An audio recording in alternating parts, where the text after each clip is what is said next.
Herkese merhabalar. Bu tarifte sizlere Çin usulü soslu tavuk nasıl yapılır onu anlatacağım. Tarifi videonun altındaki açıklama kısmına ekledim. Bu tavuk Çin mutfağında çok önemli bir yere sahip. Çin mutfağında çok yapılıyor bu yemek. İnanılmaz lezzetli bir tarif. Hadi şimdi yapımına geçelim. 750 gram tavuk göğsü alıyoruz. 750 gram tavuk 15 TL. Kurutulmuş biber alıyorum. Bunun paketi 10 TL. Sarımsak alıyorum. Kilosu 5 TL. Beyaz sirke alıyorum. Bu şekilde. Şişesi 4.45.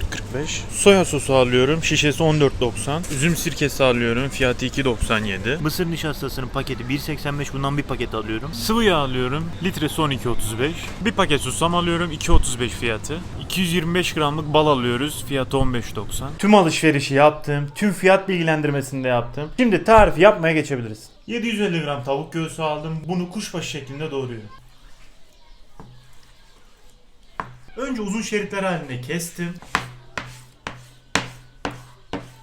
Daha sonra kuşbaşı şeklinde bu şekilde doğruyorum. Tüm tavuklar kuşbaşı şeklinde doğradık. Şimdi bunları kenara alıyoruz. Bir karıştırma kabına yarım su bardağı su ekliyoruz. Yarım su bardağı soya sosu ekliyoruz. Çeyrek çay bardağı şeker ekliyoruz. 6-7 adet kurutulmuş süs biberi ekliyoruz. Çeyrek çay bardağı beyaz sirke ekliyoruz. 1 yemek kaşığı barbekü sosu ekliyoruz.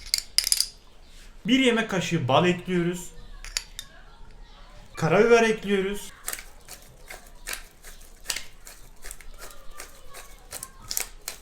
Ve bunu iyice karıştırıyoruz.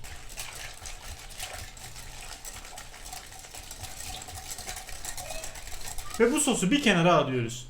Karıştırma kabına doğradığımız tavukları ekliyoruz. Yarım çay bardağı üzüm sirkesi ekliyorum. 4 yemek kaşığı mısır nişastası ekliyorum. Tuz ekliyorum.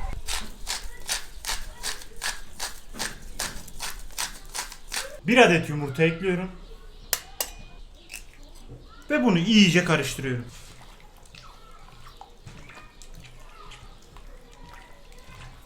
Şimdi bunları kızartmaya geçebiliriz. Ocağımızın altını yakıyoruz. Tenceremize ekliyoruz. Boldan sıvı yağ ekleyeceğiz. Tüm tavuklar yağa batması gerekiyor. Yağımızı ekledik. Yağımız iyice kızmadan tavukları sakın ama sakın atmayın. Yağımızın iyice kızması gerekiyor. Yağımız çok iyi kızdı. Şimdi tavuklarımı ekliyorum.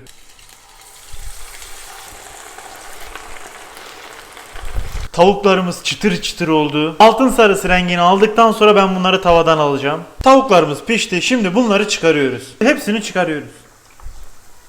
Çok güzel pişmiş.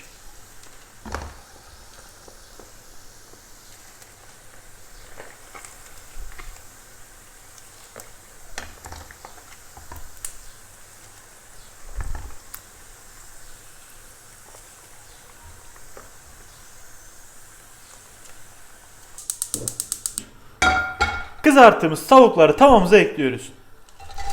Eklediğimiz sosla çıtır çıtır olmuş. İçi de yumuşacık pamuk gibi. 2 diş sarımsağı iyice eziyoruz. Ezdiğimiz 2 diş sarımsağı ekliyoruz. Önceden hazırladığımız muhteşem sosumuzu ekliyoruz. Sihirli dokunuş burada başlıyor zaten. Ve bunu iyice karıştırıyoruz. Tavuklar sosunu iyice çekecek. Çok güzel oldu. Sosunu iyicene çekti. Şimdi son dokunuşu yapıyorum. Susam döküyoruz. Ve bunu karıştırıyorum ve altını kapatıyorum.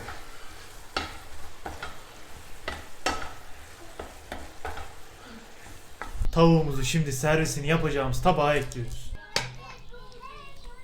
Süslemek için de yeşil soğan serpeceğim. Bu tamamen isteğe bağlı. Ve efsane bir tabak. En sevdiğim zamana geldi. Şimdi tadım yapacağım. Bakalım nasıl olmuş.